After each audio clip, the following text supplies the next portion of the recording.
आने वाला भाग्य लक्ष्मी का एपिसोड होगा एक ऐसा जो दर्शकों को कुर्सियों से बांध कर रख देगा। कहानी में आएगा ऐसा मोड़ जहां आयुष का दिल आखिरकार उसकी जुबान तक पहुंच ही जाएगा। जी हां, आयुष ओबेरॉय परिवार के सामने अपनी भावनाओं का इजहार करेगा, लेकिन इसके साथ ही अनुष्का का काला सच उजागर होगा, जिससे पूरा परिवार हिल जाएगा। शुरुआत होती है उस क्षण से जब एक वीडियो पूरे परिवार के सामने प्ले किया जाता है। यह वीडियो अनुष्का के जीवन के छिपे हुए पन्नों को खोलता है। करिश्मा गुस्से और हैरानी के साथ अनुष्का से सवाल करती है, ये सब क्या है? ये नील कौन है?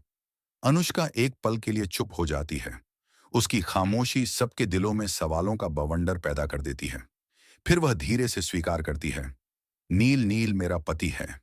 यह सुनकर पूरा ओबेरॉय परिवार सन्न रह जाता है। लेकिन यह तो बस शुरुआत है। अका की बातें उलझन भरी होती हैं। कभी वह कहती है कि नील उसका था, कभी कहती है कि वह अब भी है। आयुष, जो अब तक शांत था, अचानक भड़क उठता है। तभी आर्शी कहता है, नील अनुष्का का हस्बैंड था नहीं, बल्कि है। इनका डिवोर्स अब तक नहीं हुआ है।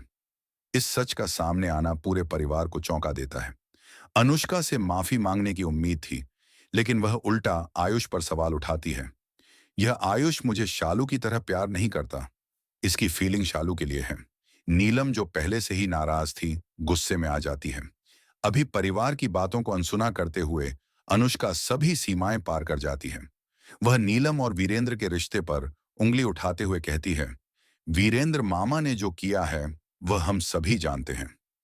यह सुनकर करिश्मा खुद को रोक नहीं पाती और अनुष्का को थप्पड़ जड़ देती है। पूरा परिवार इस बात पर एकजुट हो जाता है कि अनुष्का को अब और सहन नहीं किया जा सकता। लेकिन अनुष्का ठान लेती है। वह चुनौती देती है, अगर हिम्मत है तो मुझे इस घर से निकाल कर दिखाओ। मैं कहीं नहीं जाने वाली। सवाल तुम पर उठ रहे हैं, आयुष को कटघरे में खड़ा करने की कोशिश मत करो। इसी बीच कहानी एक और बड़े ट्विस्ट की ओर बढ़ती है। नील, जो अब तक पर्दे के पीछे था, गिरफ्तार होने वाला है।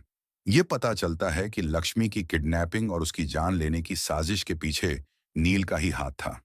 पुलिस ओबेरॉय हाउस पहुंचती है और अनुष्का की असलियत को बेनकाब करती है। दूसरी ओर आयुष के लिए एक नई शुरुआत का समय आता है।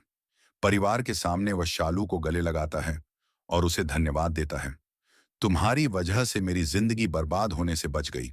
वह कहता है, अनुष्का जैसी लड़की के साथ रहना उससे कहीं बेहतर है कि मैं अकेला रहूं। शालू, जो पहले से ही आयुष के दिल के करीब है, उसे देखकर मुस्कुराती है।